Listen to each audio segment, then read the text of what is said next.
Serengeti, meaning endless plains in the Maasai language, where the horizon seemingly stretches on forever and ever.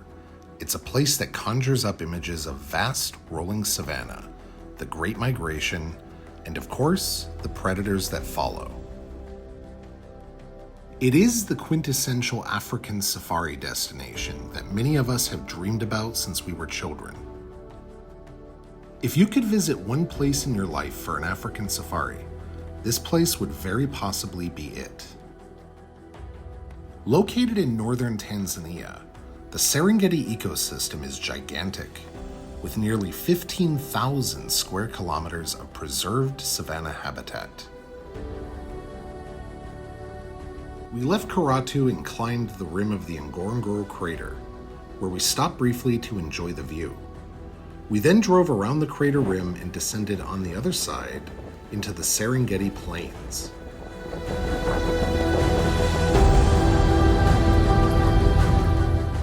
This is why we chose to spend much of our Tanzanian safari focusing on this specific park. Although it didn't look far on the map, the drive from Karatu to the Serengeti was a long journey, not to mention a dusty one as well.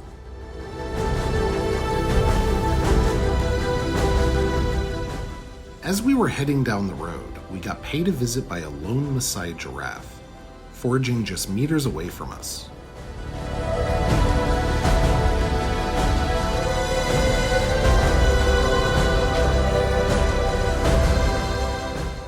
As the vastness of the savanna opened up, our excitement and anticipation as we approached the park was almost too much. It was like we were entering the Pride Lands. The African massage was really kicking in, with a bumpy and intense 40-minute drive straight down the dusty path that leads to Serengeti National Park.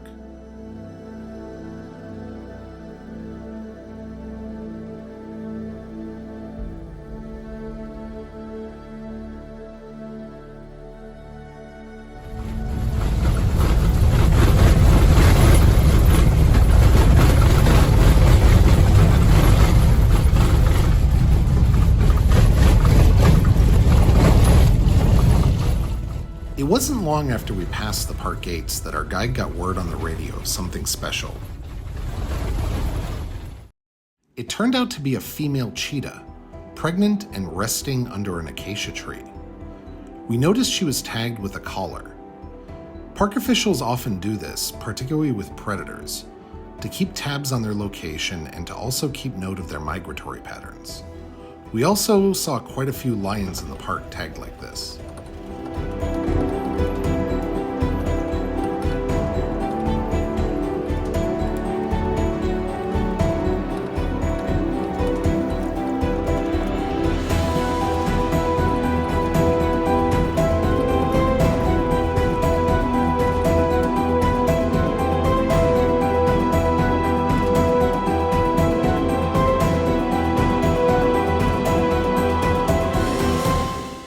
As we were watching the herd of hartebeest, Fadili told us to take a seat as we sped off towards a nearby tree. Having just arrived in the park, we didn't know what to expect. It turned out to be a pair of leopards, with a kill they had just dragged up in the tree. Although one of the leopards was sleeping peacefully, the other was sitting on the carcass, protecting it from any potential scavengers.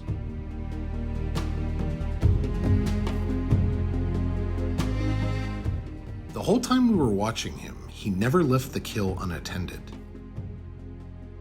Leopards are considered one of the toughest animals to spot on safari, given their camouflage, low numbers, and somewhat reclusive nature.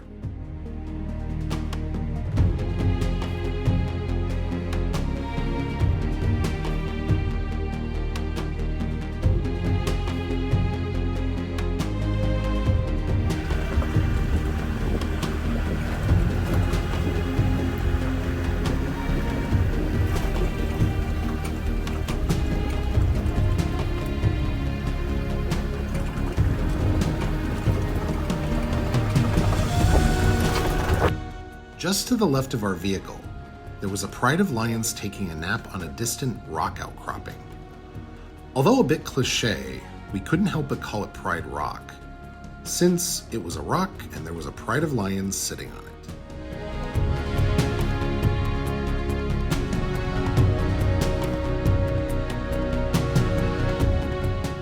We got a fairly distant glimpse of a black rhinoceros.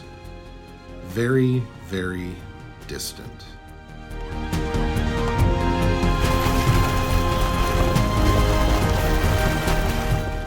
We started to make our way towards camp as the sun was starting to get low.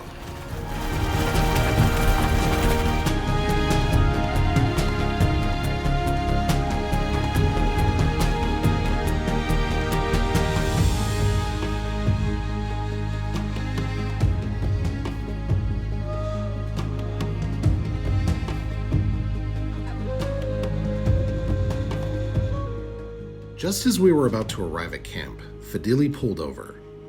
We had a flat tire and we had to get out and change it.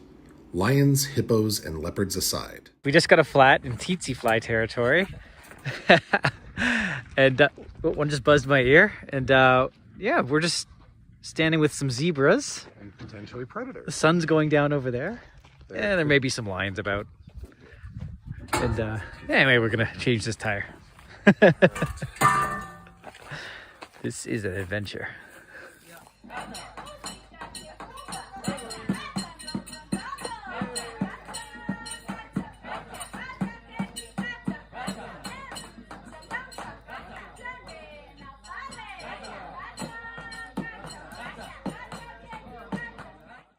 The next morning we woke bright and early, ready to see what the day had in store.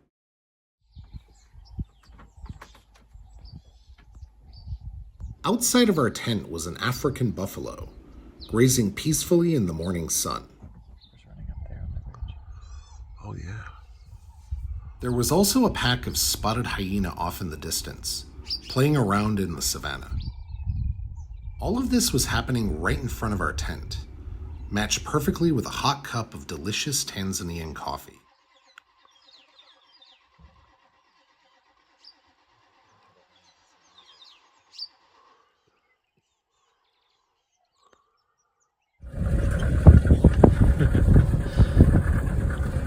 Traffic jam.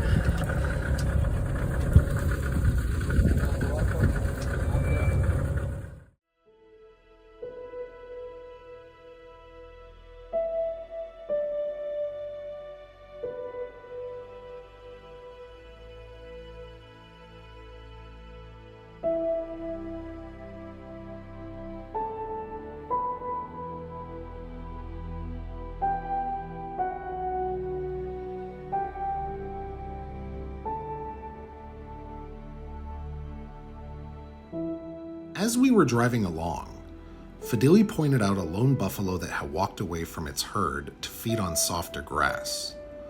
It was a very old female buffalo, and with its protruding rib cage, was obviously quite hungry and weak. Our guide told us that as buffaloes age, their teeth wear down, which are necessary for chewing on grass. She had to separate from the herd to find food that was easier for her to eat.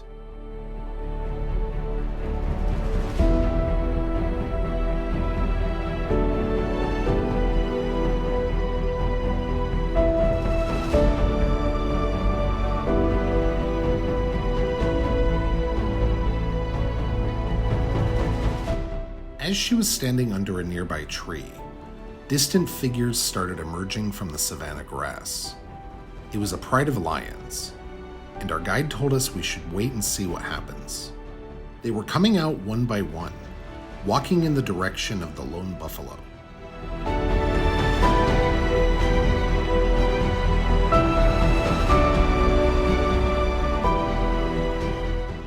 All of a sudden, off to our left, a lion we hadn't seen chased away the remainder of the lone buffalo's herd. This was to separate them from the stray buffalo, as buffalo are well known for attacking lions, even in larger prides.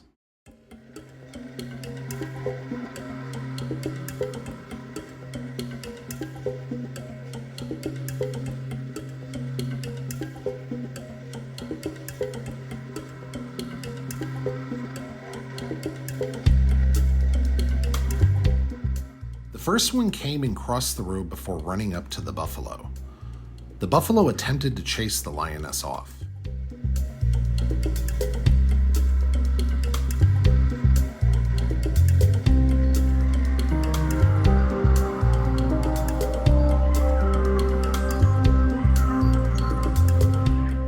But just as she was doing so, a second lioness snuck up from behind and made her attack. The buffalo tried her best, but was too weak to fight back against the two lionesses.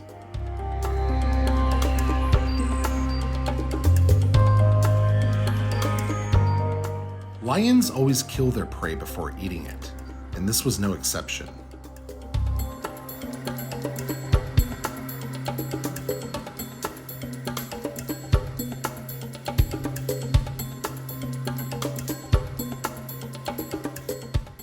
The female was suffocating the buffalo, a graphic process that took almost 20 minutes to end from start to finish.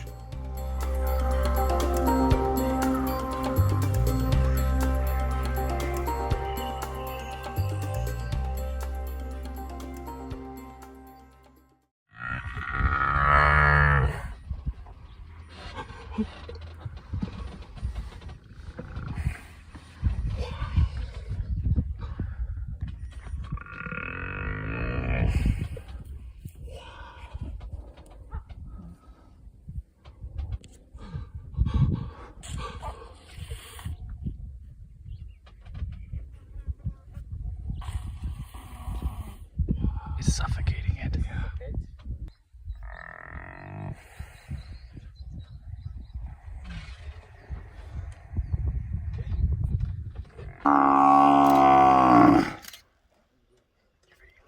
Yes.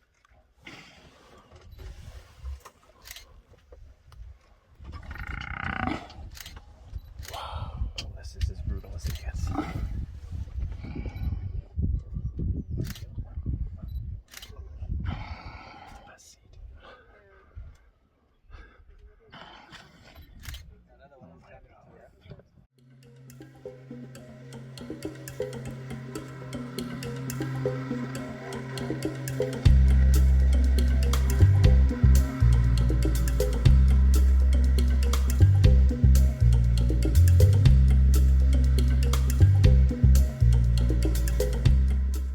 As time went on, more and more lions appeared from the grass. Fadili told us it was a super pride, comprised of more than 35 individuals. He said it was one of the largest prides he had ever seen. Despite the size of the pride, only a few of the lionesses did the hunting part, with the rest of the family waiting nearby to begin eating. Apparently this one buffalo would be enough for the entire pride, with the leftovers going to the hyenas and the vultures. Once the female was finished, she walked right by us with blood on her face to take a rest under a nearby tree.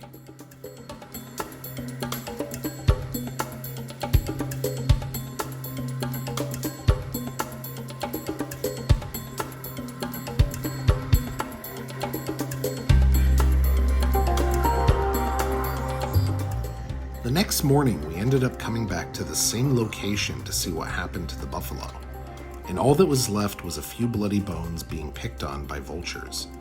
All of this happened in less than 24 hours.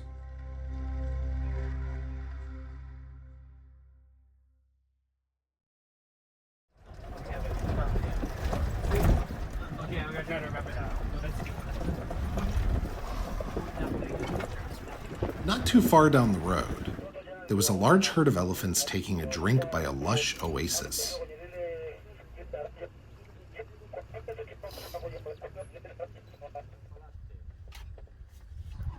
Nafikiri wanakuja wazee kwenye nani hapo kwenye kivuli hapo, kwa hiyo tuache kwa mzee kutoka.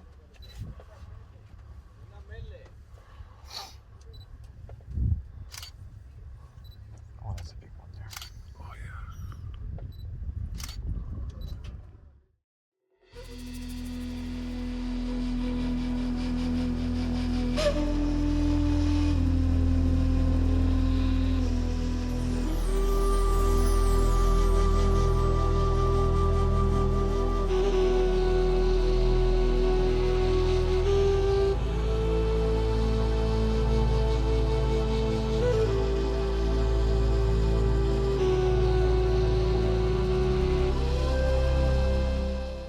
group passed by all the vehicles, as if we weren't even there.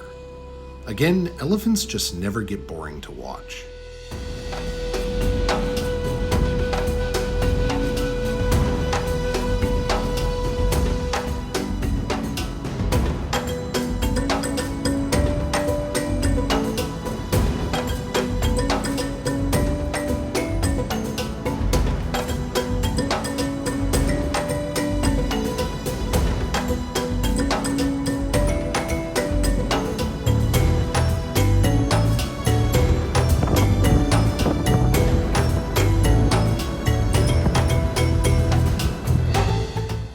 Plenty of substantial water sources, the Serengeti is also home to a sizable hippo population. We just weren't expecting to see a pond filled with hundreds of them.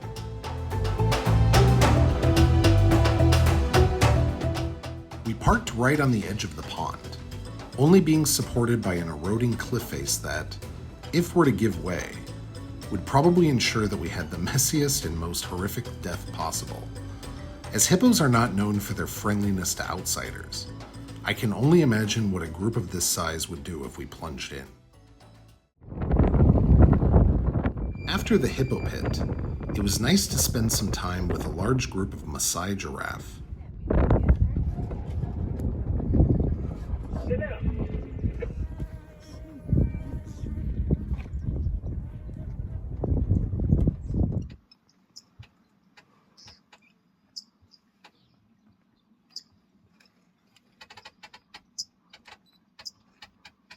So graceful.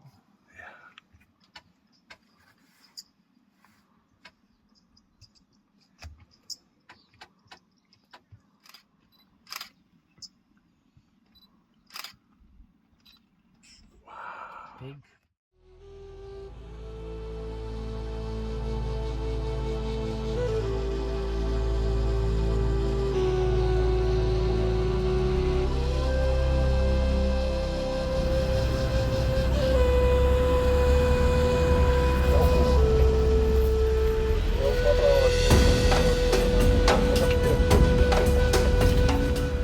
As we made our way to our picnic spot for lunch, we spotted a cheetah laying under a nearby acacia tree. It had just come back from a hunt and was feeding on its kill.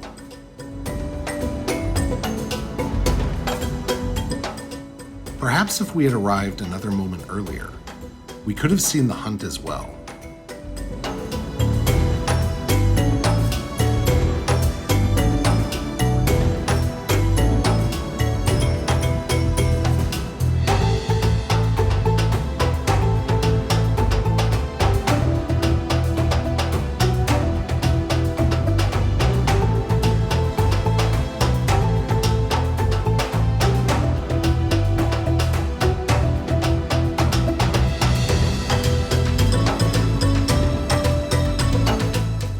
Lunch was incredible.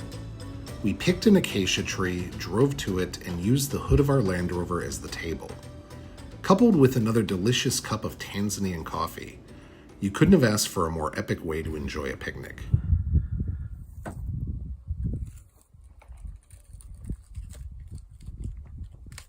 Also, we weren't alone. It wasn't a lion or a leopard, but a beautiful flap-necked chameleon. Probably the coolest little critter we saw anywhere on our trip through Tanzania. 1, 2, up, 1, 2, up, 1, 2. Love him. What an amazing creature.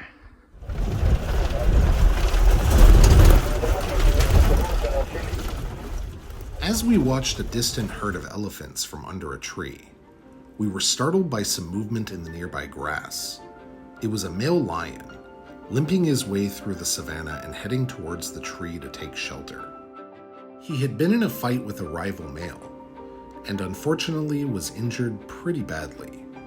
Fadili told us that once a male gets exiled, its chances of survival are quite low, as it has to hunt on its own to find food and has no support from the pride.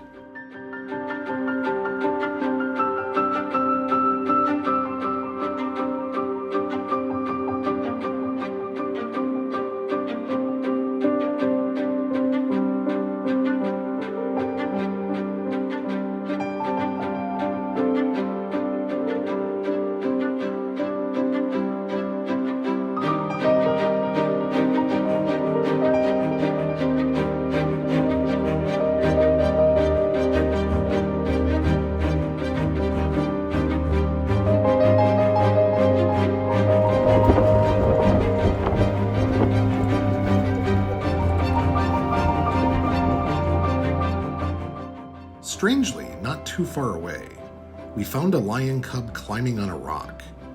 Its parents were nowhere to be seen, but it seemed perfectly content just waiting around and enjoying an afternoon nap. Lion cubs are just too adorable to watch.